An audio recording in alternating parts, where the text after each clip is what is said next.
Be Fragrant Friday, Fraghead.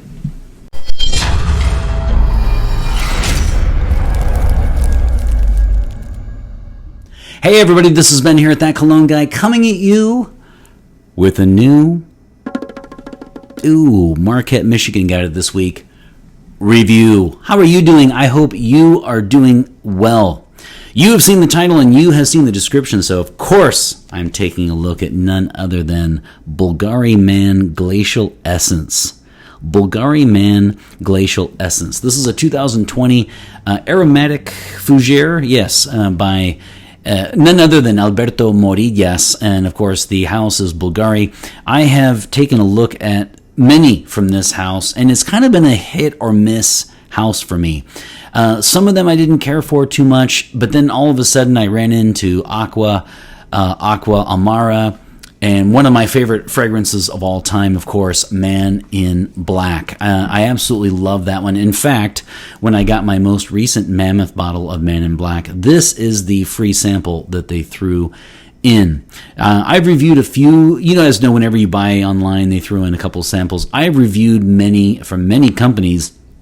And what I've noticed, there's a trend that the free samples that they send with what you ordered generally have been underwhelming, and so let's see if that trend continues. So I didn't seek this one out, but it was a throw in when I got Man in Black, one that I really like, and I really like Bvlgari Blue as well. That's been discontinued, sadly. So when you look at a pretty good house, you look at Alberto Morillas, and you look at things like Bvlgari Blue that he did, and you're thinking everything points to me absolutely loving this fragrance. And you know what? I actually find this one rather uninspiring. I wasn't moved by this one, and I feel like it lacks personality and character. And you might think, well, like the last few weeks, you've been gushing and with these 5 out of 5 reviews for fragrances that are in your collection. I did really enjoy those, but I actually really enjoy doing reviews on fragrances also that I'm a little lukewarm on. And so this one didn't necessarily work for me, and let's talk about why. If you're going to look at, in the world of freshies alone, it's extremely competitive. And so by all means, if you're going to do a freshie, a lot of frag heads already feel like they don't have character, they lack personality. So you really need to hit a home run if you're going to make a freshie that's going to sell and really be viewed in high regard in frag.com. And the second thing is, of course, Alberto Morillas is my favorite parfumé of all time. I feel like he is the best, in my opinion. Just if you look at his freshies, or at least fragrances that smell similar to this alone, this one actually comes in last place. So if you look at Carolina Herrera 212, which he did, best cut grass fragrance of all time, and just a wonderful fragrance by Carolina Herrera, and then Bvlgari Blue, which is sadly discontinued, and then He Would by D Squared, which I really like. I don't know if I'd call that a freshie, but I really like that one, and it smells similar to this. And so here's what I have to say, of those three, if I'm including Glacial Essence, this one actually would be 4th place. So already I just can't really see the motivations behind this. Here's what I think happened. And of course I don't know.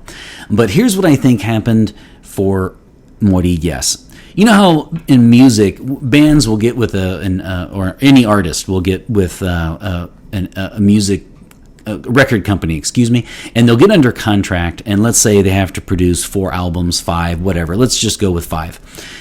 And let's say after the second or third one, they kind of realize that this record company is not really working for them, and they would like to move on. Once they get to one record away from fulfilling their contract, a lot of times they'll put out things like greatest hits or a live album or a B-sides or rarities, just something to get out of the contract. Okay? So what is my point? You know, I feel this is not really an artistic creation. I like, in the sense that I don't know that he woke up at 4:00 in the morning, was frantically writing down, how, like, he was climbing up a glacier near Reykjavik, Iceland, and was incredibly motivated to capture that smell in this fragrance. I feel like it's more of a combination of 212 by Carolina Herrera, Blue by Bvlgari, and then He Would by D Squared, all of which he either did or collabed on. And so I feel like this was probably something that he needed to put out, maybe to fulfill their contract his contract with Bvlgari. Maybe it was a time sensitive. Maybe he had to put so many out by 2020. I don't know, but that's my best take on this one. Or maybe simply the company called him and said, we need something for the 16 to 25-year-old bros, and we need it fast. Because this certainly has his fingerprints on it, but I just can't say, that it has that personality, that oomph factor already within his own work, and then outside of that for any freshies where someone would have this burning desire to make this their signature fragrance. I'm sorry to say that. It sounds like I'm grumpy. I'm not. I'm just trying. In fact, I'm trying my best to see this in its proper light with regard to the Grand Master himself. So that's my best attempt. All right, so when it comes to the notes, we're going to look at things like juniper, and we're going to look like ginger in the initial blast. I feel like this is more of the initial blast. Quite frankly, with the juniper and the juniper berries, I should say, I really liked that element to it.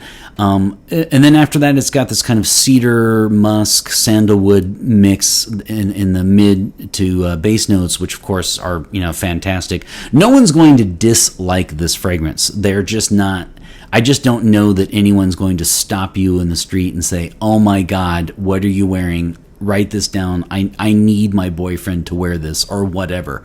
I just don't know that it has that kind of factor. What I said earlier was that, and when I was making my notes here, I feel like this is a perfect kind of gift-giving fragrance. This is something that you could easily give your son, nephew, whoever is 16 to 25 that you know. On the bro side, this would be a great gift because no one's going to dislike it. They're going to use it. It's fresh. The ginger's nice. It's got, to me, this is definitely what for the age group, we're looking at something along the lines of first driver's license all the way to first paid internship. So the 16 to 25 crowd, dude gets his license, he's going out on dates, then he's in college, he does not take summer classes, and he goes he's a lifeguard and he works at the swimming pool, and then after his shift is over, he gets ready to go out on a date, and this is something that I could see him rocking for like the spring, summer, going out with friends, going out on a date, fragrance. Because again, it's not going to be off-putting in any way. It's just not going to be necessarily one where someone's going to say, I need this as my signature scent. It is not the proverbial game changer. So there you go. Actually, I have more bad news because when it goes on to longevity projection and sillage, longevity was about 4 to 6 hours, really closer to 4. If you have a full bottle of this and you strongly feel like that is not the case because you feel like that's just my sample, let us know.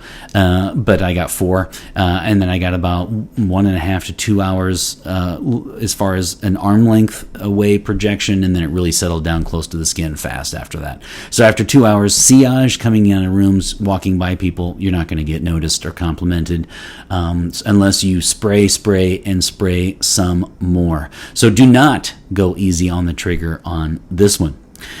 When it comes to, so age, I've already said 16 to 25, and then gender, I've already said this is #bros. If you want me percentages, I would say 90-10. This is a 90% of the people who own this will be men, people who wanted it, people who bought this signature scent, and then 10% on the women's side. I would put this on my unsponsored Lucky Scent continuum. I would say feminine, masculine, unisex, and this one is right in the heart of masculinity in terms of its marketing and its overall smell. I would say this is clearly geared towards men, and I would associate this with a very youthful, like post-workout post shower freshie. Which is why, honestly, this could easily be, if you put, if just smelled this and told somebody that this is an Axe or this is an Adidas, it would be believable. And I don't say that disparaging, actually, because I have reviewed a few Axe and I really liked one. It wasn't my thing, but I really like Dark Temptation. So I do not say that disparagingly. I just mean this one to me is clearly more youthful in its presentation, in its overall smell. So versatility for me is not so much the issue, it's more on the age. I would go spring and summer, as I mentioned earlier. But you could do 365, of course. But really, I think it's more about the age group itself. And then seasons, yep, it's a freshie. And so versatility would be anytime, anywhere for the young men. So that's how I see it. A lot of commenters in Fragrantica felt the opposite. They felt like this was a 40 and up fragrance. I just don't see that. I don't see that at all. I see this as certainly more youthful, so I don't really have too much more to say about that. Overall, my feelings are this. It's a 3 out of 5 when it comes to the rating, and it came dangerously close to 2, actually. I almost gave this a 2 out of 5 sprays for my overall rating. Frankly, I'm bumping, it's a 2.999 to 999, but I'm really bumping this up to 3 because number one is I do associate this with like a typical gift giving. I could see recommending this as a great gift to give the young man in your life. Especially as a first-time fragrance, absolutely. I could look back on this. If I were 16 and I got this, I would wear this throughout my high school, the rest of the 2 years left in high school, and I would really look back fondly. It's a nice fragrance, and so that would be perfect for that. And then I also have to consider the fact that it was done by Alberto Morillas himself, and so... that's my take. I feel like he was fulfilling a contract. This has a very checking off the list kind of feel to it, and that's okay too, right? We can't all, even the master himself is going to have either an off day or one that maybe just had to get out just to get off his desk. The man is in high demand, folks, okay? So he probably had to get this out as soon as possible. Again, not the most creative, inspirational work of all time. If Nat King Cole is going to sing about unforgettable, I would probably, unfortunately, call this one forgettable. I'm sorry to say.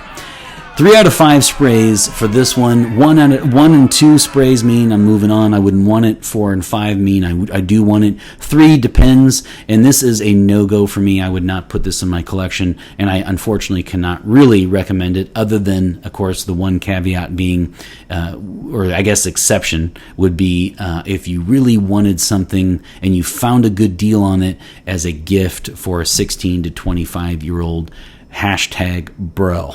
That's what we're going to go with. I mean, even in his own works, I mean, if it smells like 212, which it does, smells like, and if it smells like he would, which it does smell like it, I mean, all the more reason to grab Carolina Herrera's 212 for the spring, especially.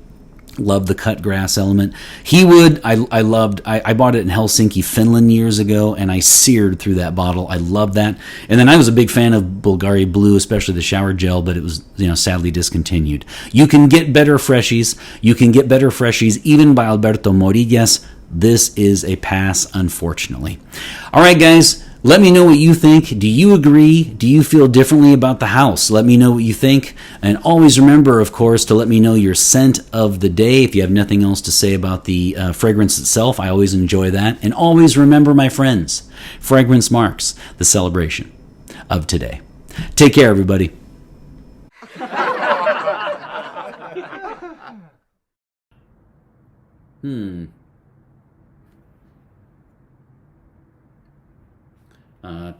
That's weird. Yips.